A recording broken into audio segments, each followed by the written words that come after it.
ಅವರಿಗೂ ಒಮ್ಮೆ ಸಿಗಲಿ ಅಂತ ನೀವು ಹಾರೈಸ್ರಿ, ನಾನು ಹಾರೈಸ್ತೀನಿ. ಸರ್, ಈಗ ನಾಯಕತ್ವ ನಾನಂತರೂ ಹಾರೈಸ್ತೀನಪ್ಪ. ಸರ್, ಈಗ ನಾಯಕತ್ವ ಬದಲಾವಣೆ ವಿಚಾರ ಇದೆಯಲ್ಲ ಸರ್, ಇದು ರಾಜಕಾರಣಿಗಳ ಮಧ್ಯೆ ಇತ್ತು. ಇವಾಗ ಇದರಲ್ಲಿ ಸ್ವಾಮೀಜಿಗಳು ಕೂಡ ಎಂಟ್ರಿ ಆಗಿದ್ದಾರೆ.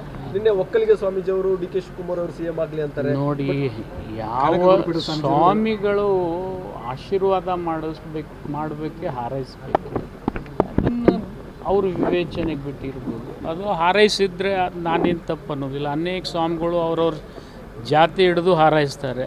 ಆದರೆ ಈ ದೇಶದೊಳಗೆ ಸ್ವಾಮಿಗಳು ರಾಜಕಾರಣಕ್ಕಿಂತ ಸ್ವಲ್ಪ ದೂರ ಇದ್ದರೆ ಒಳ್ಳೆಯದು. ಇಷ್ಟು ಮಾತ್ರ ನಾನು ವಿನಂತಿ ಮಾಡ್ತೀನಿ. ಭಾಳಷ್ಟು ಜನ ಸಲೀಂ ಅಹಮದ್ ಸಾಹೇಬರು ಮಾತಾಡೋದು ನಾನು 7-8 ಜಿಲ್ಲೆ ಉಸ್ತುವಾರಿ ಕೆಲಸ ಮಾಡಿದ್ದೀನಿ, ಕಾಂಗ್ರೆಸ್ ಸಂಘಟನೆ ಮಾಡಿದ್ದೀನಿ. ನನಗೂ ಕೂಡ ಕಳೆದ ಬಾರಿ ಸಿಗಬೇಕಿತ್ತು, ಸಿಗಲಿಲ್ಲ. ಸಚಿವ ಸ್ಥಾನ ಅಂತ ಬೇಸರ ವ್ಯಕ್ತಪಡಿಸಿದ್ದಾರೆ. ಒಂದು ಕಡೆ ಅವರು ಕೂಡ ಸಚಿವಾಕಾಂಕ್ಷಿ. ಭಾಳಷ್ಟು ಜನಕ್ಕೆ ಬೇಸರ ಇದೆ. ಬಸವರಾಜ ಶಿವಣ್ಣವರು ಕೂಡ ಹೇಳಿದರು, ನಾನು ಆಕಾಂಕ್ಷಿ ಇದ್ದೀನಿ, ಒಂದು ಜಾಸ್ತಿ ಪ್ರಾಧಾನ್ಯತೆ ನಾನು ಕೊಟ್ಟರೆ ಅನುಕೂಲ ಅಂತ. ಏನು ಹೇಳ್ತೀರಿ ಸರ್? ಅದು ರಾಜಕಾರಣದಲ್ಲಿ ಯಾರೇ ಇರಲಿ ಎಲ್ಲರಿಗೂ ಆಸೆ ಇರುತ್ತೆ, ತಪ್ಪೇನಿದೆ. ಸಮಯ ಬಂದಾಗ ಅವ್ರಿಗೂ ಸಿಗ್ಬೋದು. ಸಾಯ್ಬೇಕಲ್ಲ, ರೀಶಫಲ್ ಆಗುತ್ತಾ ಅಥವಾ ವಿಸ್ತರಣೆ ಅನ್ನೋದ್ರ ಬಗ್ಗೆ ಅದು ನನಗೆ ಗೊತ್ತಿಲ್ಲ, ನೀವೇ ಹುಡುಕಾಡಿ. ಈಗ ಕಾಂಗ್ರೆಸ್ನಲ್ಲಿ ಬಣ ರಾಜಕೀಯ ಜೋರಾಗ್ತಿದೆ. ಒಂದು DKC ಬಣ, ಒಂದು ಸಿದ್ದರಾಮಯ್ಯನವರ ಬಣ. ನಮ್ಮಲ್ಲಿ ಯಾವುದು ಬಣ ಇಲ್ಲ. ನೀವು ಸೃಷ್ಟಿ ಮಾಡಕ್ಕೆ ಹೋಗಬೇಡಿ. ನಾವೆಲ್ಲರೂ 140 ಜನ ಒಂದೇ ಇದೆ. ಈ ಸಹಿ ಸಂಗ್ರಹಣೆ ಮಾಡೋದು, ಕುದುರೆ ವ್ಯಾಪಾರ ಮಾಡ್ತಾ ಇದ್ದಾರೆ ಅನ್ನೋಂಥ ಆರೋಪವನ್ನು ನಿಮ್ಮ ಬಲ್ಲಿ ನೀವು ರಿಪೀಟೆಡ್ಲಿ ಕುದುರೆ ಜೋಶಿ ಅವರ ಒಂದು ಸ್ವಲ್ಪ ತೋರಿಸ್ಬಿಡ್ರಿ. ಒಂದು ಸರ್ತಿ ತೋರಿಸ್ರಿ ಯಾರು ತಗೊಂಡಿದ್ದಾರೆ.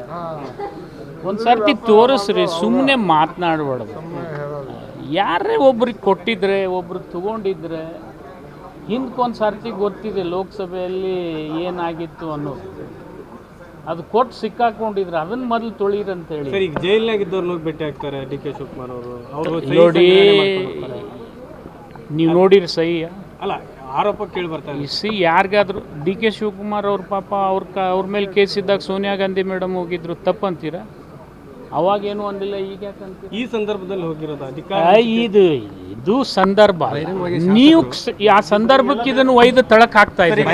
ಹಾವೇರಿ ಶಾಸಕರು ದೆಹಲಿಗೆ ಯಾವಾಗ ಹೋಗ್ತಾರೆ? ದೆಹಲಿಗೆ ಹೋಗ್ತಾರೆ. ಅದು ಅವ್ರವ್ರ ವಿವೇಚನೆಗೆ ಬಿಟ್ಟಿದ್ದು. ಹೋಗುದು ಶಾಸಕರು ಬಹಿರಂಗವಾಗಿ ಸರ್